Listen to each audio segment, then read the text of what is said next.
장 5절.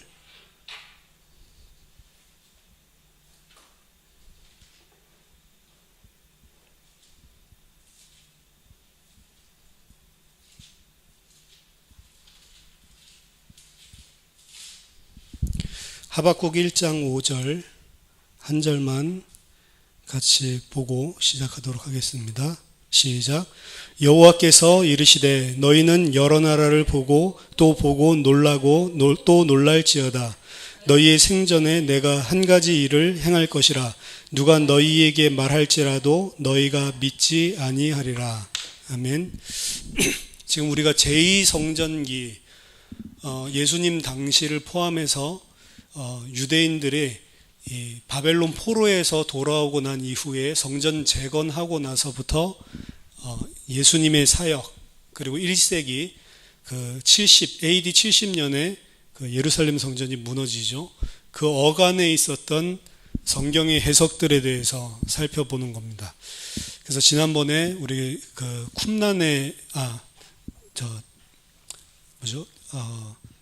탈굼에 있었던 그런 예들 이렇게 살펴봤고, 그리고 성경을 굉장히 세밀하게 이렇게 단어 하나를 보더라도 그냥 세밀하게 살펴보는 것들, 동사가 복수로 돼 있는지 단수로 돼 있는 건지 이런 것들도 살펴보고, 그리고 또 앞에서 있었던 것들 문자적으로 해결해서 뒤에서 뭐 해석한다든지, 홍해 앞에서 이 잠잠히 있어라, 입 닥치고 있어라 라고 말했는데 찬양했으니까 거기 이제 벙어리가 이제 입을 열어서 찬송하게 한다든지 뭐 이런 부분들, 좀 색다른 이런 것들을 봤고, 또 이런 전통들이 그 성경을 다시 이야기한다고 그랬죠. 그래서 리텔링, 리톨드 바이블 이렇게 해서 성경에서 말하고 있지 않은 갭들을 그런 조그만 요소들을 찾아서 더 이야기를 장황하게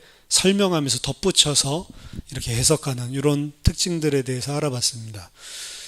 제2성전기의 해석, 여기서 오늘 살펴볼 부분은 첫 번째는 사해문서에 대한 겁니다. Dead Sea Scroll, 사해문서인데요. 이 사해문서는 1940년대 말에 발견됐습니다.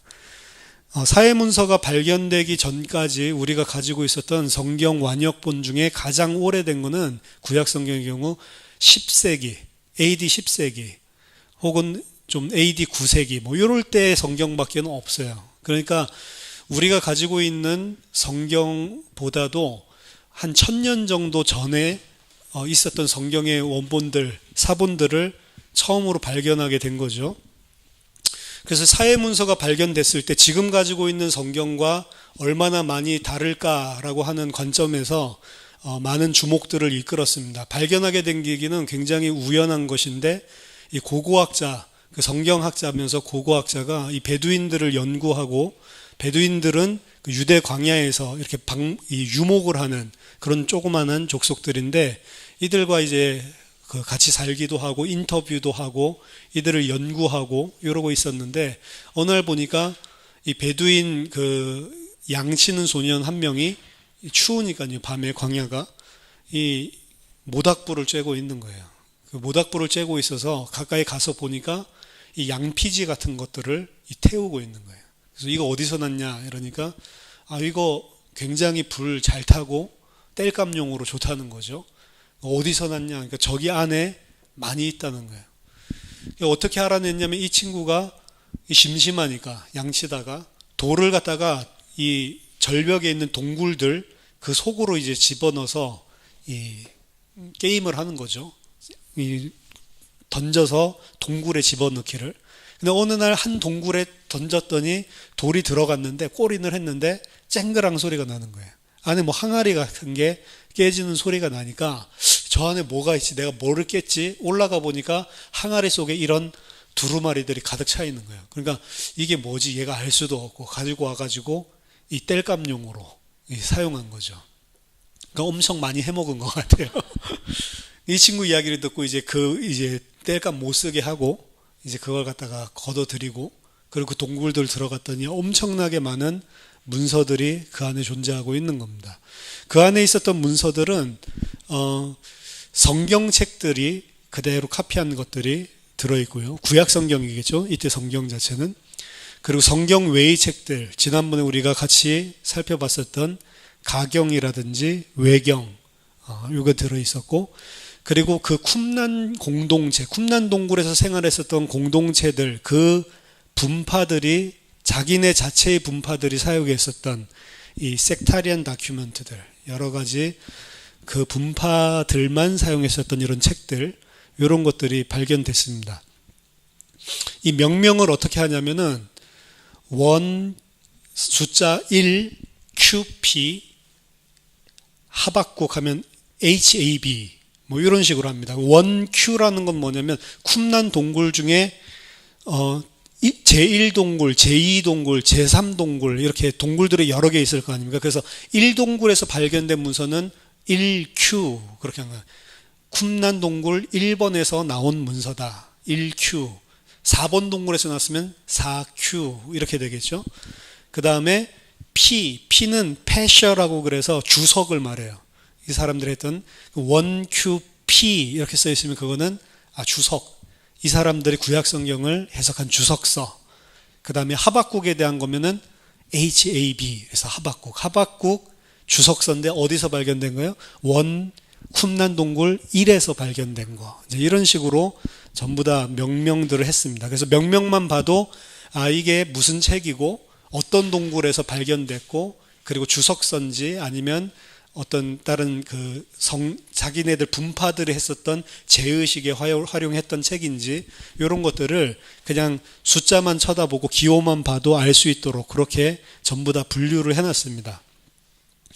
이 쿰란 동굴에서 특히 이제 우리가 주목해서 볼 부분은 이 패셔예요. 왜냐하면 패셔는 주석서기 때문에 구약 성경을 그때 쿰란 공동체가 어떻게 제2성전기 때 해석을 했는지를 보여주기 때문에 그렇습니다.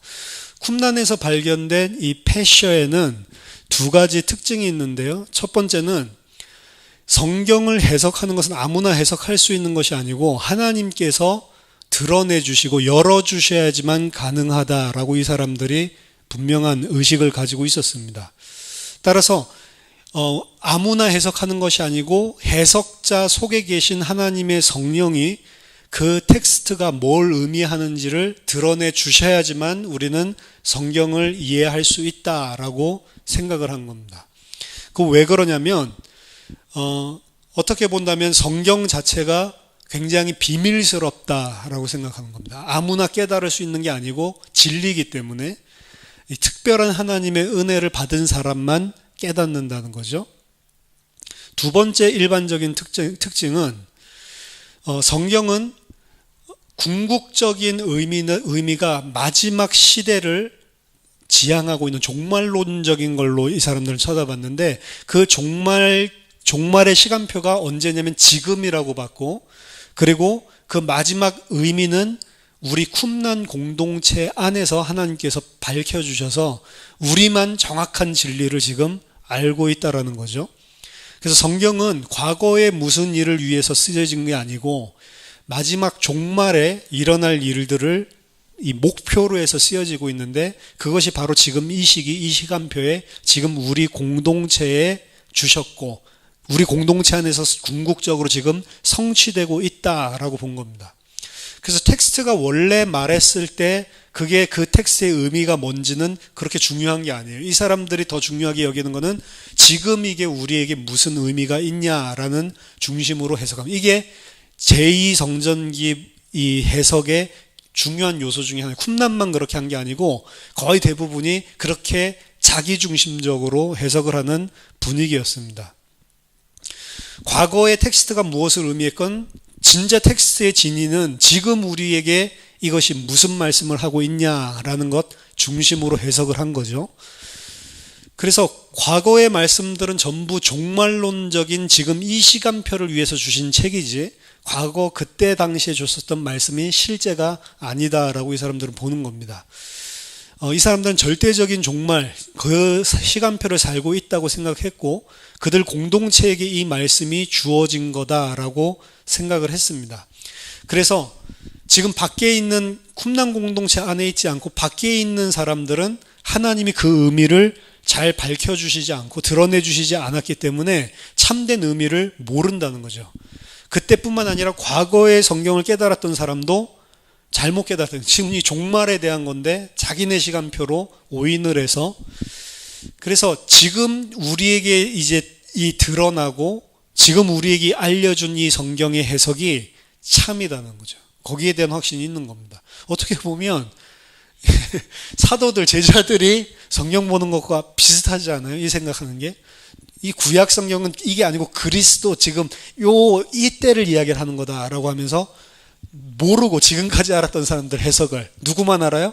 그리스도 제자들만, 예수님 안에 있고 예수님의 그 가르침을 받은 사람만 안다는 거죠. 그럼 이 사람들은 이 비밀을 어떻게 알 수 있었을까? 그 공동체에 들어가기만 하면 그 의미를 알 수 있는가? 그게 아닙니다. 제자들이 어떻게 알았죠? 예수님이 그 뜻을 밝혀줬잖아요. 그러니까 알았잖아요. 이 사람들에게 그 참된 계시를 가르쳐줄 스승이 있었습니다. 그 스승을 보고 이 사람은 뭐라고 불렀느냐면 Teacher of Righteousness, 의의 선생. 의의 선생이 오셔서 의의 선생이 그 계시의 참된 의미를 밝혀줄 것이다. 그리고 그 의의 선생이 오셨다는 거예요. 그 의의 선생이 누구냐? 쿰란 공동체의 지도자. 그래서 과거에는 이 의의 선생의 가르침을 받지 않았기 때문에 참된 진리를 모르고 있다가 이제 마지막 시대 때 이제 의의 선생을 하나님이 보내주셔서 그 의의 선생이 이 성경 안에 있는 비밀들, 이 종말에 벌어질 진짜 그 의미를 계시하는 참된 해석자를 주셨다는 겁니다. 그래서 이들의 해석은 전부 누구의 가르침에 기초하고 있냐면 의의 선생, Teacher of Righteousness. 자기 지도자예요, 자기네들. 자, 그 쿰란 공동체에서 어떻게 성경 해석을 했는지 예를 들기 위해서 하박국으로 오늘 읽어본 겁니다. 하박국 1장 5절 보면 여호와께서 이르시되 너희는 여러 나라를 보고 또 보고 놀라고 또 놀랄지어다. 너희의 생전에 내가 한 가지 일을 행할 것이라. 누가 너희에게 말할지라도 너희가 믿지 아니하리라. 이걸 사회 쿰란 문서 중에 패셔 가운데 하박국 주석서, 하박국 패셔가 이 부분을 이제 설명하고 있는 것들을 예를 들어보는, 어떻게 이걸 푸냐면 여기에서 너희는 여러 나라를 보라고 하죠. 이 여러 나라를 어떻게 이 사람들은 해석을 하냐면 거짓 선지자들, 거짓 제사장들과 함께 했었던 신실하지 못한 자들이라고 여러 나라들을 이야기를 합니다. 그리고 그 사람들은 믿지 않는다고 여기 나와 있죠. 너희가 말할지라도 너희가 믿지 아니할 것이다. 그들은 이 하나님의 말씀이 이 의의 선생에 의해서 드러났는데도 불구하고 그 말씀을 믿지 않았다. 이렇게 이야기를 하는 겁니다. 그러니까 요 하박국 1장 5절은 사실은 이스라엘 백성, 그때 하박국 당시의 사람들에게 준 거잖아요. 근데 이거를 지금 일어나고 있는 일에 대한 것이다. 그래서 이 여러 나라들, 믿지 않는 이 사람들은 바로 그 거짓 제사장과 함께 있는 그 사람들, 이 의의 선생의 이 계시를 드러내준 이 진리를 믿지 않고 거부하는 사람들, 그 사람들이 여러 나라 사람들이다. 그래서 이 의의 선생을 반대했었던 반대측 사람들, 요 사람들이 바로 이 나라들이다라고 이야기를 하는 겁니다. 근데 그 한 가지로 해석을 하는 게 아니에요. 두 번째는 또 이렇게 합니다. 그리고 그 네이션스, 열국들, 그 나라들은 누굴 말하냐면 마찬가지로 신실치 않은 자들을 말하는데, 뭐에 신실치 않냐? 새 언약에 신실치 않은 자들을 말한다. 이 새 언약도 이거 성경, 예수님 제자들을 예수님이 쓰시는 말씀 같죠? 굉장히 쿰란이랑 유사해요.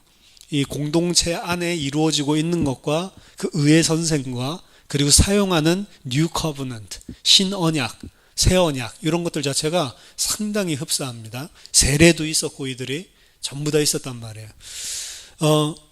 새 언약에 신실치 않은 자들이다 라고 이야기를 하면서 뭐라고 이야기하냐면 그들은 이 언약의 하나님을 믿지 않았다는 거를 여기 아까 전에 너희가 믿지 아니하리라 이걸 가지고 믿지 않았고 그리고 그들은 그 하나님의 거룩한 이름을 욕보였다라고 이야기를 합니다. 이 사람들은 누굴 말하냐면 이 쿰난 공동체 안에 들어왔다가 이 진리라고 쫓아왔다가 중간에 너무 사는 게 힘들잖아요. 배반하고 그 공동체를 배반하고 떠난 자들을 말해요. 그러니까 처음에는 이 오리지널 의회 선생의 대적들이 바로 이 네이션이다라고 이야기를 하고 그 아래 또한 이것은 우리 쿰난 공동체 안에 들어왔었다가 신실치 않고 믿지 않고 하나님을 새 언약을 저버리고 떠나간 사람들, 그래서 하나님을 욕보인 사람들, 이 사람들이다 이렇게 이야기를 하고 있습니다. 그리고 또 한 가지 더 설명합니다. 그리고 이와 마찬가지로 이렇게 하면서 또 누구를 가리키는 거냐면 이들은 마지막 날 종말 때 있을 신실치 않을 자들에 대한 해석이다. 신실치 않을 자들에 대한 예언이다 라고 이야기하면서 그 사람들은 어떤 사람들이냐면 the men of violence, 폭력을 행하는 자들이다 이렇게 이야기를 합니다. 폭력을 행한다는 말은 없죠. 오늘 본문에 보면 폭력이라는 폭자도 안 나오잖아요.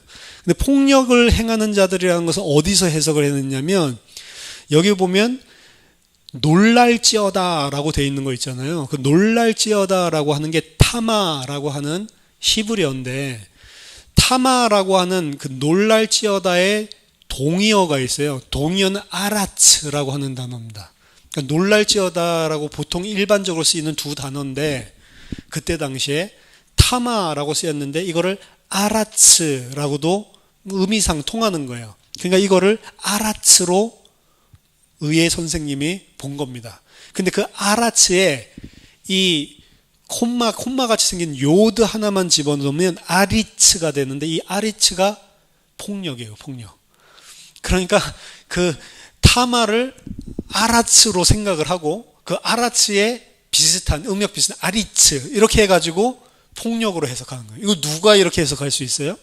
의회 선생. 의회 선생만 할 수 있는 이 특별한 능력인 거죠. 왜? 의회 선생이니까. 그분이 와야 성경에 숨겨져 있는 비밀들을 우리에게.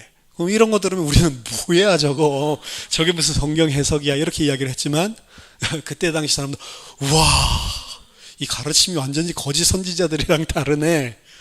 어디서 많이 들어본 것 같지 않아요?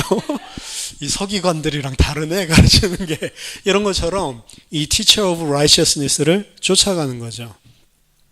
그래서 이 사람들은 폭력적인 사람들이었고 그리고 언약을 깨트리는 자들이었고 그들은 믿지 않을 자들이었다. 언제요? 이 마지막 시대에 하나님께서 세우신 제사장으로부터 이 메시지가 나올 때 듣지 않을 자라는 거죠. 그래서 이 사실을 무엇이 우리의 이 공동체 안에 생길지를 지금 이 시간표를 미리 foretold, 예언한 것이다 라고 이야기합니다. 이 사파르라가 말했다라고 하는 건데 이 내가 너희에게 말할지라도 너희가 믿지 않는다라고 하는 말한다라고 하는 것을 foretold, 예언으로 이제 바꿨어요. 미래에 대한 것을 이야기해도 너희들이 듣지 않는다. 그래서 미래에 있을 이 공동체에 대한 적들, 앞으로 더 일어나게 될 요 사람들의. 그래서 의회 선생의 대적들, 그리고 우리 공동체에 있다가 이 새 언약을 저버리고 나간 이 배교자들, 그리고 앞으로 미래의 마지막 날 딱 심판 날에 있을 우리를 대적할 대적들, 이렇게 세 가지로 한 개의 텍스트를 다양하게 이렇게 해석을 해주고 있는 게 이 그 쿰란에서 발견된 페시아에서 볼 수 있는 이들의 해석의 내용입니다. 따라서 이 해석을 보면 이거는 우리가 지금 일반적으로 사용하고 있는 문법적인 해석이 아닙니다. 우리가 사용하는 이 그래메리칼, 히스토리칼 해석, 문법적으로 역사적으로 해석하는 것. 이것과는 굉장히 다른 부분이죠. 텍스트를 활용해서 어떻게 하냐면 아전 인수격으로 좀 나쁘게 표현하자면 내가 필요한 말을 하기 위해서 tek스트를 사실은 활용하고 있는 거예요. 내가 지금 원하는 대로 사실은 그 의미를 끼워 맞추는 겁니다. 심지어는 단어도 저폭력적인 것들을 넣고 싶으면 그런 식으로 막 활용을 해가지고 그래도 상관이 없어요. 왜냐? 의회 선생님은 성령에 의해서 조명받고 있는 분이기 때문에 그래서 그는 텍스트에서 원하는 대로 다 찾아낼 수가 있는 거예요.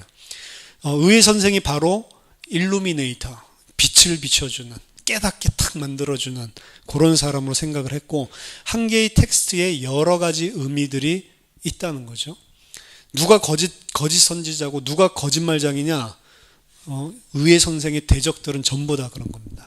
근데 그럴만한 게 그때 당시에 대제사장이라든지 이 제사장들이 워낙 로마 정치와 타협을 하고 세속적으로 나가서 완전히 안이 썩었기 때문에 당연히 깨끗하게 살고 하나님 뜻대로 살려는 사람들은 이건 뭔가 아니지 않냐라고 해서 전 가짜 제사장이다 이렇게 이야기해요. 제사장 그때 선지자가 별로 없잖아요.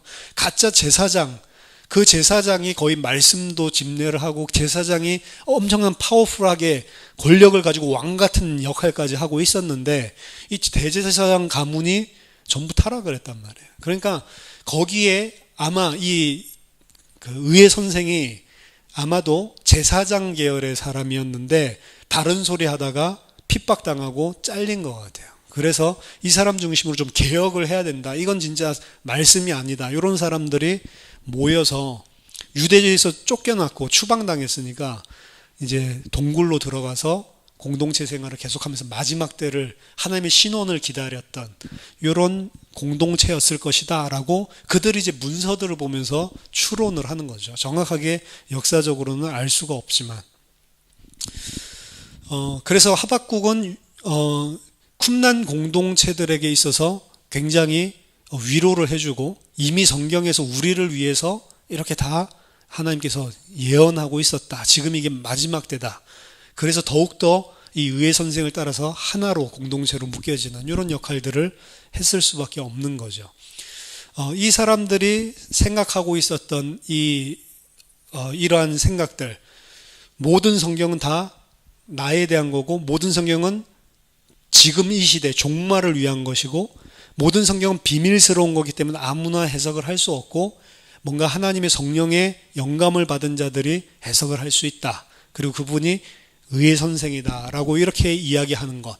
성경은 지금 의미가 있다고 하는 것. 이게 쿰난 공동체가 가지고 있었던 성경의 해석하는 그 해석 방법이었고 이런 것은 쿰난 공동체뿐만이 아니라 사실은 전반적으로 두루 쫙 깔려 있었던 유대교 안에 그때 당시에 깔려 있었던 해석적인 분위기였습니다.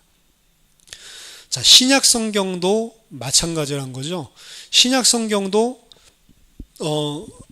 제2성전기 때 쓰여진 책이기 때문에 신약 성경 또한 구약을 해석하는 데 있어서 이들과 비슷한 원리와 원칙을 가지고 성경을 해석하고 있다는 겁니다.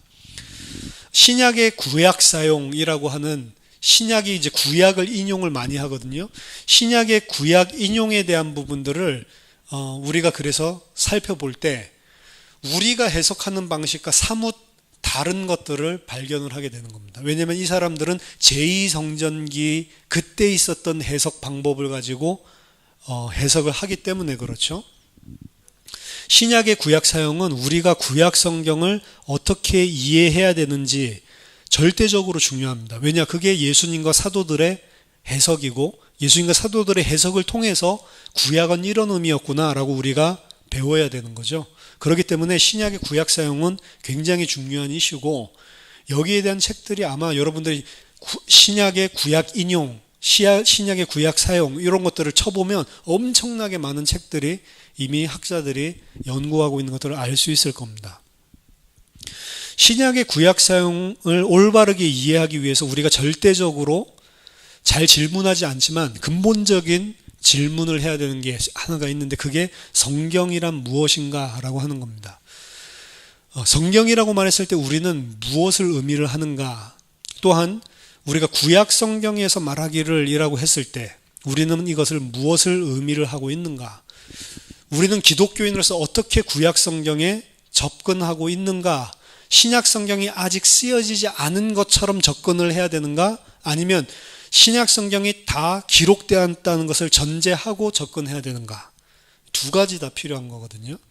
제가 한번 말씀드렸지만 첫 번째 해석과 두 번째 해석, first reading과 그리고 second reading이 있다고 그랬죠.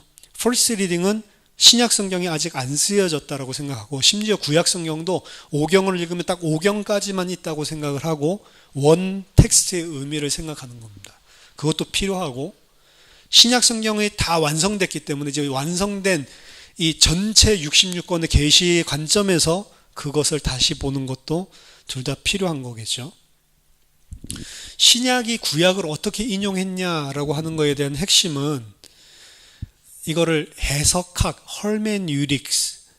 헐메뉴릭스라는 것은 해석학이고 해석학적인 방법론을 이야기할 때 헐메뉴릭스라는 단어를 씁니다. 우리나라 말은 그냥 다 해석인데 영어는 좀 틀리단 말이죠, 의미가. 그래서 헐메뉴릭스 하면 어떤 해석적인 방법을 가지고 이거를 해석했지라고 할 때 헐메뉴릭스라는 거를 쓰는 겁니다. 1세기의 헐메뉴릭스, 1세기 사람들이 했던 해석 방법들.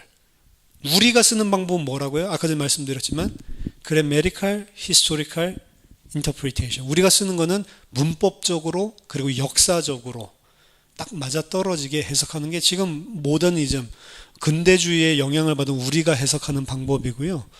1세기에서는 어떤 방법으로 할까라고 하는 게 그 1세기의 헐메뉴릭이죠. 그래서 1세기 해석학적인 방법은 쿰란, 가경 이런 것들을 살펴봐야 우리가 정확하게 알 수 있는 거예요. 성경은 자료가 적으니까 다른 자료들까지 다 종합해서 봐야 전반적인 제2성전기의 해석학에 대한 방법을 알 수가 있는 겁니다.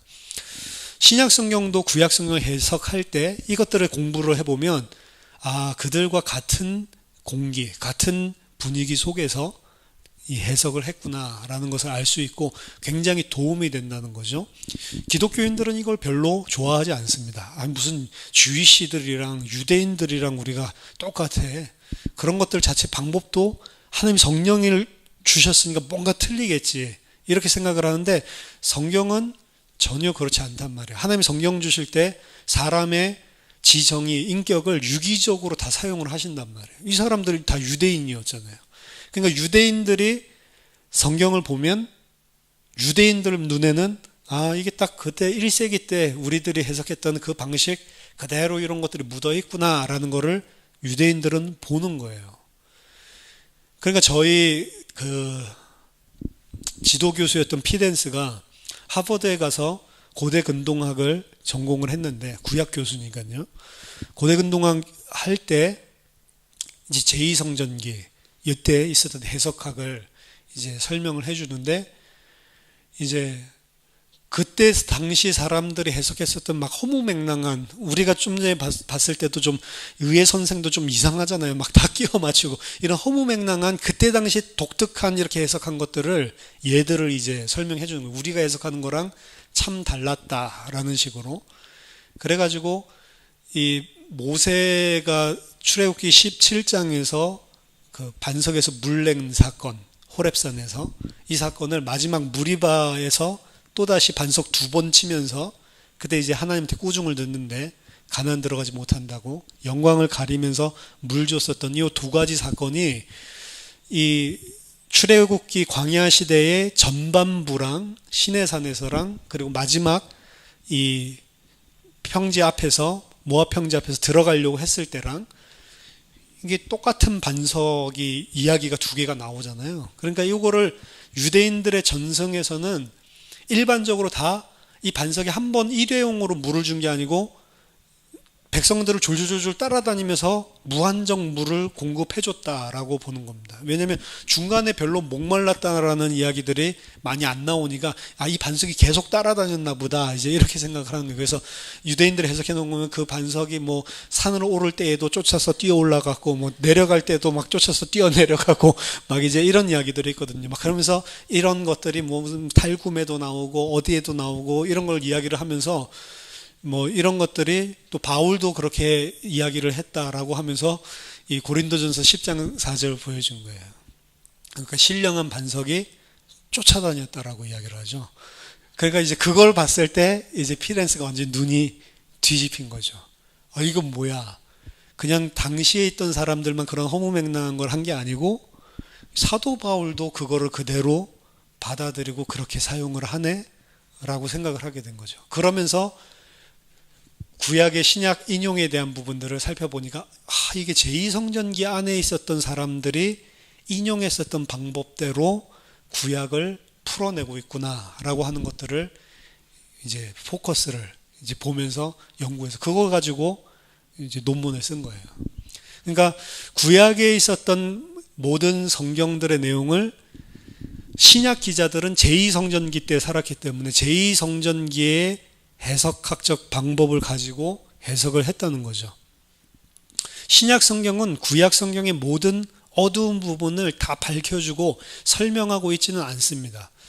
우리가 신약 성경이 쿰난 패셜처럼 창세기 1장 1절부터 쫙 이렇게 해석을 해주면 얼마나 좋겠어요.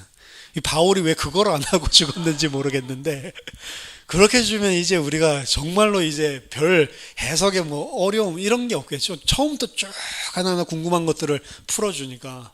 근데 애석하게도 바울이 썼었던 것과 신약 27권은 성경의 모든 부분들에 대해서 다 밝혀주고 있지 않습니다. 다만 구약 성경에 대한 어떠한 일관성과 핵심적인 포커스를 알려주고 있는 거죠. 그러니까 우리는 그 구약 성경을 사용하고 있는 일관성과 그리고 뭘 중심적으로 그렇게 해석하고 있는지를 보면서 이런 식으로 구약은 봐야 되는구나를 배울 수 있는 큰 툴을 가르쳐 줄 뿐이지 자세하게 모든 것들을 다 가르쳐 주지 않는다는 거예요. 그럼 그 큰 툴을 우리가 배우면 자세하게 다 언급하지 않은 것도 그 큰 툴로 그 눈으로 그 관점으로 보면 되는 거겠죠. 그래서 신약 성경을 보면서 구약을 어떻게 해석했는지를 찾아내는 게 굉장히 중요하다는 겁니다.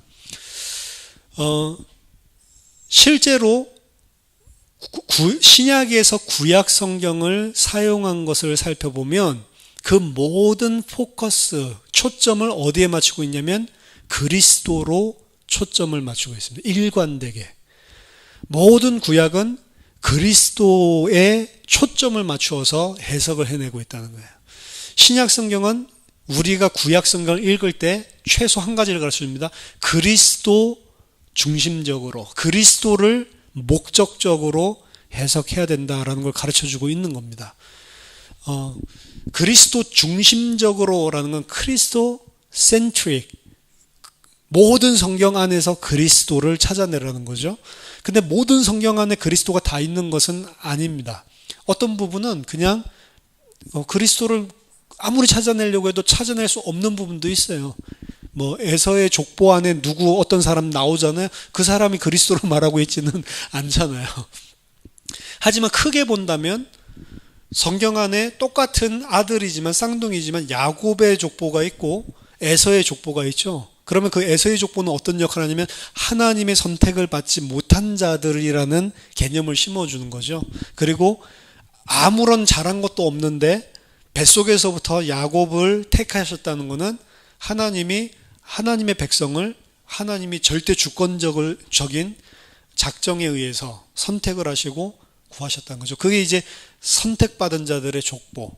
그 선택받은 자들의 족보와 선택받지 못한 자들의 족보. 이런 부분은 그리스도 복음 안에 굉장히 또 중요한 요소가 되기도 하거든요. 그러니까 에서의 족보 자체는 그리스도를 나타내지는 않지만 크게 본다면 그것 또한 그리스도를 드러내는 목적으로 사용되고 있다는 거죠. 그래서 원래는 크리스토 센트릭, 크리스토 센터드, 그리스도 중심적, 그리스도 중심으로 해석을 해야 된다라고 이야기를 했었던 거를 웨스트민스터에서는 약간 언어를 바꿔서 크리스토텔릭이라는 표현을 써요. 텔릭은 텔로스에서 온 거거든요. 텔로스는 끝, 목적을 이야기하는데 끝, 엔드, 마지막 지점. 모든 성경은 크리스토텔릭, 그리스도를 나타내기 위한 목표, 지향점을 가지고 다 기록되었다라고 보는 겁니다. 그래서 모든 게 그리스도가 다 있지는 않지만 어떠한 그 성경의 파트도 다 그리스도를 드러내기 위한 목적으로 다 존재를 한다라고 보는 겁니다. 왜? 신약이 거기에 완전히 핵심과 포커스를 맞춰서 성경을, 구약 성경을 해석하고 있기 때문에 그렇습니다. 이것은 우리에게 굉장히 자연스러운 거예요, 사실은. 우리는 그리스도 중심으로 봐야지, 그리스도 목적으로 봐야지, 이게 굉장히 그렇지 이렇게 이야기를 하지만 지금 복음주의라고 이야기하는 많은 크리스천의 서클들에서는 이 관점을 안 받아들여요. 복음주의는 그래도 최소한 예수 믿어야 구원받는다라고 생각하는 사람들을 복음주의라고 그래요. 복음주의 이벤젤리칼이라고 하는 것은 미국의 크리스천 중에 8%밖에 없어요. 이 8%만이 오직 예수로만 구원받는다라고 믿는 크리스천이에요. 나머지 92%는 뭐예요? 아니죠. 자기 그리스도인이라고 매주 예배도 드리고 있는데 아니란 말이에요. 8%만 내가 예수 그리스도 아니면 구원 못 받는다라고 생각하는 사람들, 8%. 근데 그 8% 안에 리폼드, 개혁주의라고 하는 거는 굉장히 조그맣니다. 우리나라에서 뭐 웨스트민스터 신학교, 웨스트민스터 신학교는 진짜 조그만 학교고 돈도 없는 학교고 완전히 이제 막 학교 문 닫아야 된다 할 정도예요. 그래서 구약 신약 파트를 한 5년 전에 닫으려고 그랬어요. 돈이 없어서. 그 정도로 리폼드가 굉장히 줄어들었다는 거죠. 근데 리폼드에서 가장 주장하는 게 뭐냐면 신약 성경을 보니까 구약 성경은 그리스도 중심적으로, 그리스도 목적적으로 읽어야지 우리가 어떻게 바른 삶을 살고 윤리 도덕적인 모델을 제시하는 식으로, 그런 식으로 읽어서는 안 된다라고 하는 게 리폼드에서 이야기하는 거예요. 우리가 다윗을 쳐다보면서 우리도 저렇게 정직하게 하나님 앞에 죄 지었을 때 회개해야지, 그렇게 회개를 우리가 정직하게 해야 된다라는 가르침을, 윤리적인 가르침 주려고 쓰여진 책이 아니다.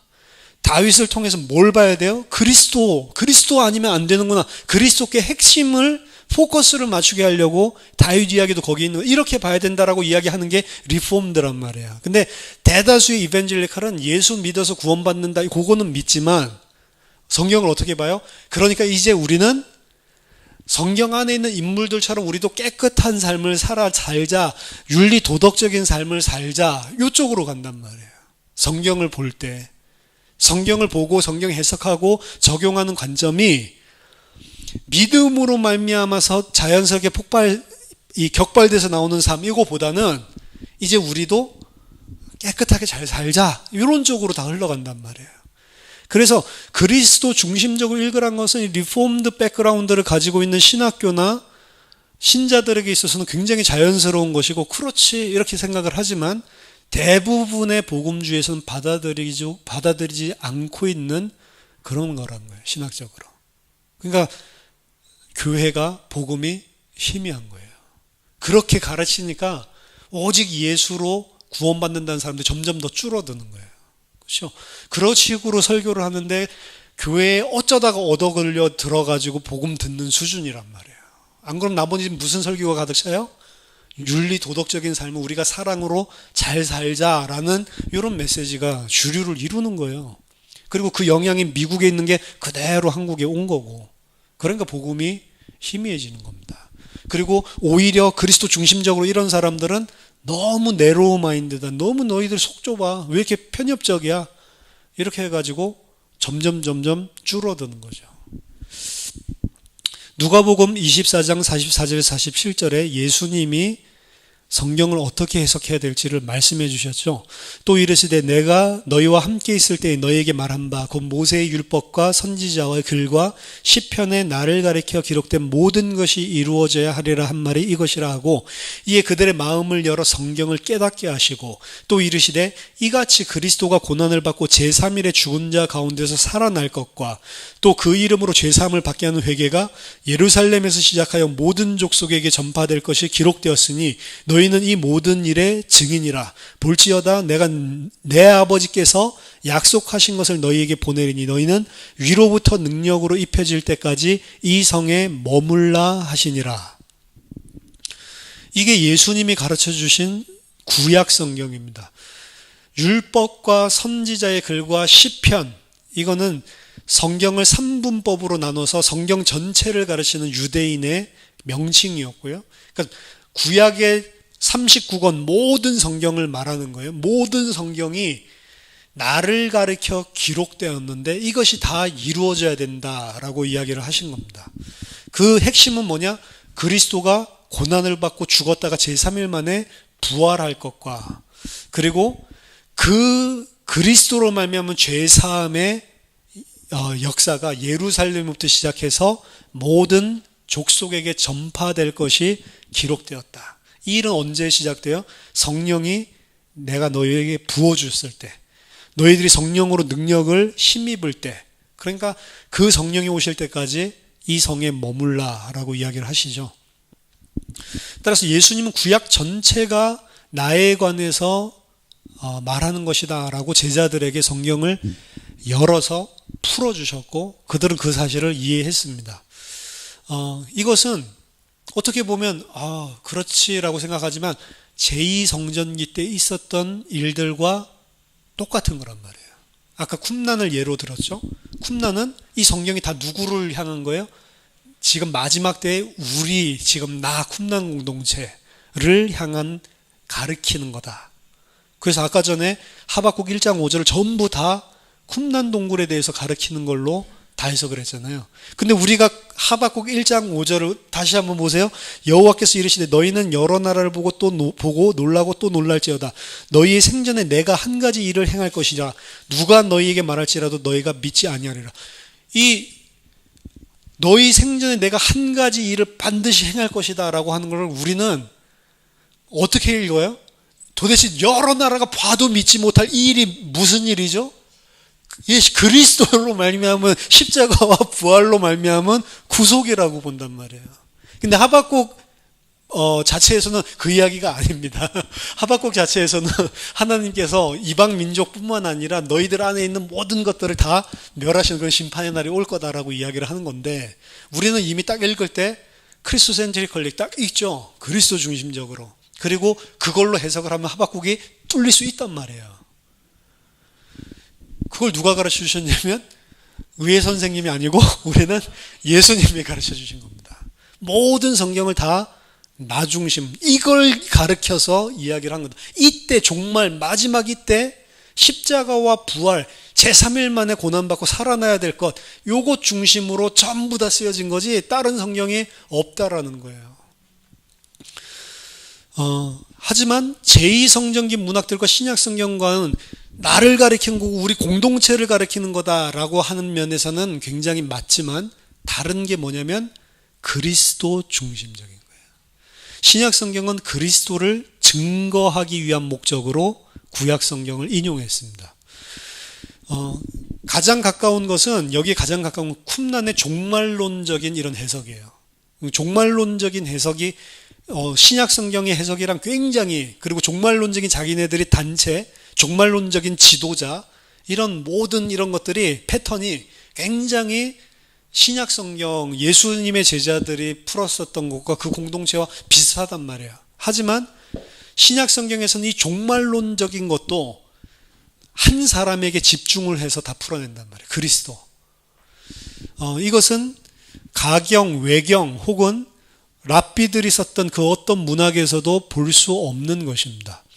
유대 해석과 기독교 해석의 차이점은 유대인들은 구약 성경을 뭔가 풀어야 되는 비밀스러운 수수께끼로 접근을 했어요. 하지만 기독교인들은 수수께끼가 아니고 그것은 명확한 답이 이미 드러났고 그리스도를 그것을 통해 선포해야 되는 메시지다라고 보는, 선포해야 되는 것, 여기서는 비밀스러운 거기 때문에 풀어야 되는 거.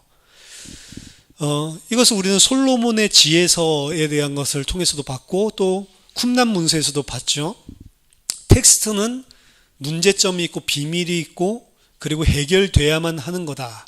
그렇기 때문에 그 해결하기 위해서 각가지 의회 선생 아니면 각각 여러 명의 랍비들, 이 사람들이 어떻게 풀었는지를 보는 거죠. 그게 이제 미드라시예요. 미드라시. 이 사람들이 굉장히 주관적인 입장에서 자기 중심적으로 혹은 자기 공동체 중심으로 이제 쭉 풀어내는 겁니다. 그러니까 여러 가지 해석이 있을 수밖에 없는 거죠. 그걸 미드라시라고 하는 겁니다. 그래서 미드라시를 여러분들 읽어보시면 전부 이런 패턴이에요. 성경 구절이 딱 나오고요. 그리고 A라는 랍비는 이것이 이런 의미라고 이야기를 했다. 그리고 B라는 랍비는 이것이라고 이야기를 했다. C라고 하는 랍비는 이것이라고 이야기를 했다. 쭉 이런 나열이에요. 그러니까 뭐 답은 뭐다 없어요. 그냥 이 사람은 이렇게 했고 저 사람은 저렇게 했고 그냥 다양성을 그냥 인정하는 거죠. 그냥 견해를 조정하려고 하는 시도 자체가 아예 없어요. 그러니까 유대인들은 이 창의력이 뛰어난 거예요. 하나를 보면 여러 가지가 나올 수 있구나. 그리고 그걸 다 인정을 해줘요. 각각의 장점, 그런 것들을. 그러니까 학문을 하는 데 있어서 그런 식으로 교육이 되어지고 이렇게 하니 굉장히 좋을 수밖에 없는 거예요, 이 사람들이.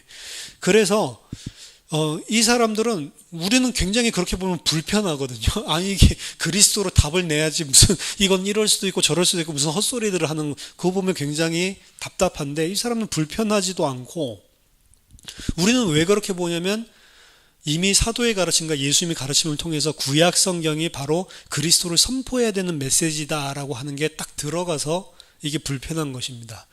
하지만 이 사람들은 구약 성경 안에 있는 다양성 그리고 해석의 다양성을 인정을 하고 당연히 그럴 수밖에 없는 성질이지라고 생각을 하니까 굳이 그리스도로 풀 필요도 없고 그냥 자기네들 생각한 자기 소견에 옳은 대로 풀어내는 거예요. 근데 그게 구약이 너무 다양하기 때문에 다양성이랑 오히려 그 사람들이 해나가는 게 훨씬 더 편하고 잘 맞는 것처럼 보인다니까요.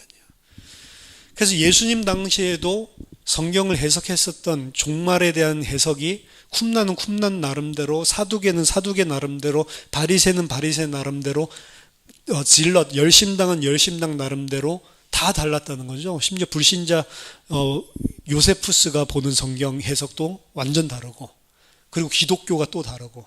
그러면 우리는 기독교가 맞는 것이다 라고 하는데 이 사람들은 뭐 그럴 수도 있고 저럴 수도 있지 뭐 그냥 다 인정을 하는 거예요. 그래서 기독교가 처음 분파로 나왔을 때 예수를 그리스도로 믿는 이 사람들을 유대인의 하나로 간주했던 겁니다. 그러니까 바울도 유대인 회당에 들어가서 메시지를 할 수가 있었던 거예요. 갈라진 거는 1세기 말이란 말이에요. 1세기 말이 되면서부터 왜 유대인들은 각각 다르더라도 자기네들이 하나의 민족이라고 이야기를 했냐면 이 세금 문제랑도 굉장히 맞닿아 있습니다. AD 70년에 성전 무너졌잖아요. 원래 이 사람들의 독특한 유일신간을 로마 사람들도 알기 때문에 괜히 유일신간 건드리면서 너희도 황제에게 내는 그 황제에게 바치는 뭐 세금을 내라든지 아니면은 그 우상 숭배하는 신전들을 갖다가 하기 위한 걸 내라 이렇게 하면은 당연히 거부할 것이기 때문에 이 사람들한테 어떻게 했냐면 그래 너희 유일신간 인정한다. 굳이 황제를 위한 세금 내지 말고 그러면 너희 성전은 보수해야 되지 않냐. 성전세를 내라라고 해서 성전세를 받았어요. 이 사람들한테. 유대인들은 성전세를 내는 대신 뭘 면제받아요? 황제에게 내야 될 세금을 면제받는 거죠. 나중에 성전이 무너지고 난 다음에는 이 성전세를 모아가지고 이제 유대인 성전은 없으니까 일반 뭐 파르테논 신전이나 뭐 이런 신전들 있잖아요. 이런 것들 이제 관리하는 대로 아마 그 세금은 쓰인 것 같은데 그렇게 할 때에 이 사람들은 황제에게 내야 될 돈을 사실은 성전을 유지하는 데 세금을 냈잖아요. 그러니까 유대인들은 하나님을 섬기는데 큰 문제가 없었어요. 황제 숭배를 할 필요가 없고. 근데 다른 사람이 만약에 이 유일신관도 아닌데 막 이 여러 신을 믿는 사람이 그 중에 한 명 시저도 신이다. 그러니까 신한테 세금 내라라고 했을 때 안 내면 이거는 반역죄가 되잖아요. 그러니까 유대인들만 특별하게 이거는 보호를 해준 거라고. 근데 유대인들이 어떻게 했냐면 이제 보니까 예수 그리스도를 믿는 사람들이 자기네들과 너무 다르다는 걸 이제 인식을 하기 시작을 하는 거죠. 1세기 말에 까바친 거예요. 쟤네들 유대인 아니라고. 그럼 어떻게 하겠어요? 유대인 아닌데 시저한테 텍스를 안 내죠. 이러니까 박해가, 특히 도미티안 황제 때, 도미티안은 살았을 때부터 지가 신이라고 해서 신에게 경배하라고 하고 신에게 텍스 안 내는 기독교인들을 심하게 이제 박해하고 잡아 죽였단 말이에요. 그러니까 유대인들이 딱 자기네들끼리 편먹고 이제 기독교인은 유대인 아니니까 황제세를 받아야 되는데 안 내는 거면 저것들은 반역자다. 예수를 왕으로 섬기는 반역자다. 이래가지고 더 큰 환난과 핍박이 오는 거예요. 그래서 계시록 2장 9절에 보면 지금 회당에 있는 그 유대인들은 유대인 아니다. 이렇게 이야기를 하는 거죠. 그들은 사단의 회다라고 이야기를 하죠. 그게 이제 도미티안 황제 때 이런 유대인들과 기독교인과 로마 정부와의 관계들 속에서 이야기를 하고 있는 거라고요. 왜 이야기까지 했는지 모르겠는데 어쨌든 이 사람들은 굉장히 다양한 성경을 해석을 그대로 다 받아들이고 뭔가를 통일성 있게 뭐 조정을 해야 될 필요성을 전혀 못 느끼고 있었던 사람들입니다.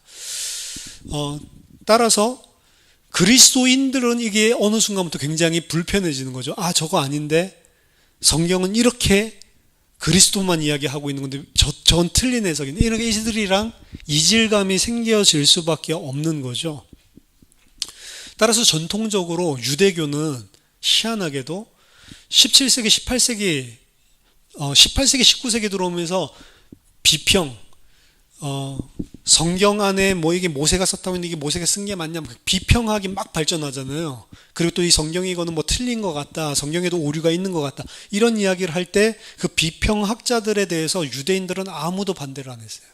아, 그래, 성경에 좀 그런 문제가 있더라. 그냥 이렇게 보는 거예요. 그래, 모세가 안 쓴 것 같더라. 그냥 이렇게 받아들이는 거예요. 누구만 신경 썼냐면 기독교인들만 신경 쓰는 거예요.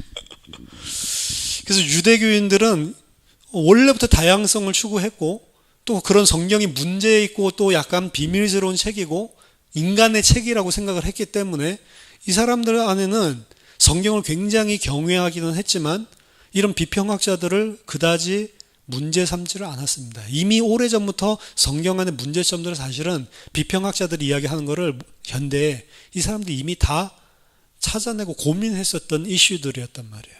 하지만 기독교인들은 성경이, 특히 구약 성경이 통합된 하나의 일관된 메시지를 전하고 있다.